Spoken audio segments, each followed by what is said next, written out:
جه نخوشخانه آزادی لپارزگاه دهوک سلام بالایی گل ودایا.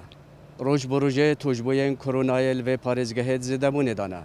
جبو جنزیک سر روشا توجبویان و نخوشان و دیسان نخوشخانن هاتی نترخان کرن بو کرونای دگل مدا بردف که ریو بریا گشتی یا ساخلمی دهوک حمزه محمد علی.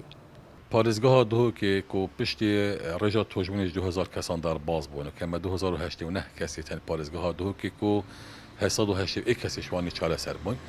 ئەڤێن دیتر 1210 کەس ئەوەن و نزیکی 200 کەسێک ناف نەخۆشخانەدانە و هەندێکی دیتر ناف ئۆتێلەدانە ینی پترش 700 کەسان و کە تۆژبۆیت کۆرۆنایەنە ڕەنگە هەندێک نیشانە سبکل دەف هەبن ئۆتمەڵا خۆدا تادنە کەرەنتینەیکردن.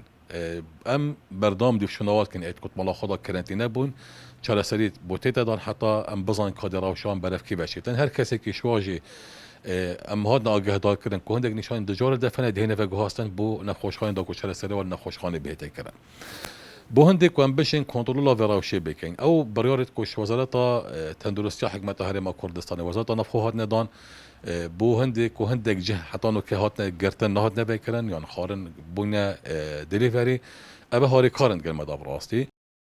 پشتی رژه توجبویان لدهوک زیده بوین و نخوشخانه تایبت به کرونای پر بوین. ریو بریا گشتی یا ساخلمی دهوک نخوشخانه آزادی ترخان کر جبو نخوشین کووید 19 و روزانه به دهان پشکنین بو ولاتیان تهنه انجام دان. نساخ روزانه سامپل جواد گیرین نساخ زیادت من روزانه و خسته روزانه توفید کن آمد برهفين بو هر تشتكي و دي خدمته خلقي خوك ان شاء الله وخلقي ما جيب له خبار زيت وان شاء الله تشنينه